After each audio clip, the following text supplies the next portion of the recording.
दिल्ली के मुख्यमंत्री को एक सरकारी निवास मिलता है, ये हमेशा से तय है। लेकिन उस सरकारी निवास के एक पैरामीटर होते हैं। उसके लिए सीपीडब्ल्यूडी का मैनुअल होता है कि उसके अंदर क्या सुविधाएं की जा सकती हैं। सारे मैनुअल्स को दरकिनार रखकर जिस तरह से इस घर को शीश महल के रूप में तैयार किया गया, ये दिल्ली की जनता के साथ बहुत बड़ा धोखा है। जो पत्थर लगाए गए, जो पर्दे लगाए गए, ये किसी भी डीएसआर मैनुअल के हिस्से नहीं हो सकते। तो जब आप जनता के विश्वास पर कहीं पर बैठे, आप जनता के पैसे को अगर दुरुपयोग करते हैं, जनता का भरोसा तोड़ते हैं, तो उसकी जांच होनी ही चाहिए। और खासकर जब एक व्यक्ति खुद को ईमानदार और बाकी सारी दुनिया को भ्रष्टाचारी बता रहा है, उससे तो ऐसी कल्पना भी नहीं दिल्ली की जनता कर सकती थी। तो ये जो सीवीसी की जांच है बहुत आवश्यक है, होनी चाहिए। दूध का दूध, पानी का पानी जनता के सामने आना चाहिए। पिछले 10 साल में दिल्ली की जो दुर्दशा हुई है, उसमें सिर्फ काम न करना एक कारण नहीं है। 10 साल में दिल्ली की गली नाली सड़क टूट गई, दिल्ली के सीवर से हर घर के आगे बहता हुआ पानी है, बसों की हालत दयनीय है, दिल्ली पर्यावरण का शहर बन गई।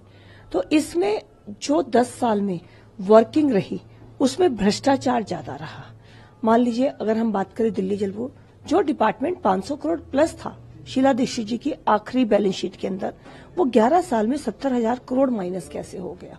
जो दिल्ली का बजट 76,000 करोड़ प्लस का था, पहली बार आजादी के इतिहास में दिल्ली 7,000 के घाटे में कैसे चले गए, 7,000 करोड़ का घाटा हो गया।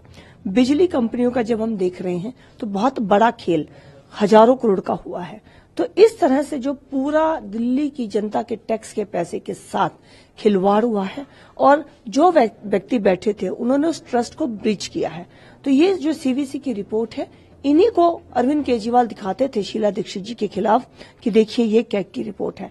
तो इस व्यक्ति ने पूरे 10 साल उनको अभी टेबल भी नहीं होने दिया।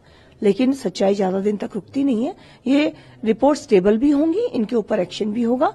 और अगर जो व्यक्ति इसके लिए दोषी हैं, चाहे वो दिल्ली जल बोर्ड में हो, डीटीसी घोटाले में हो, गली नाली सड़क पे हो, शीश महल पे हो, उनको सजा भी निश्चित ही होनी चाहिए। भारतीय जनता पार्टी तो विकास के नाम पर काम करती है। जो आप करके आए हो, अगर आपने वो काम किए हैं, उन डॉक्यूमेंट जो हैं, अगर वो ग्राउंड पे काम है, तो आपको चिंता की बात नहीं होनी चाहिए।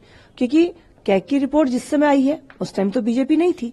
कैग की रिपोर्ट तो ऑलरेडी प्रिपेयर्ड पड़ी है, जिसको सिर्फ टेबल करना है। तो जो आपके डिपार्टमेंट आपके समय पे ऑडिट होकर जो रिपोर्ट बनी, उसके लिए बीजेपी कैसे जिम्मेवार है। हाँ, बीजेपी का धर्म है कि उस रिपोर्ट को देखकर उसको पूरा इम्प्लीमेंट कराए, जो भी उसके अंदर खामियां वो जनता के सामने लेकर आए।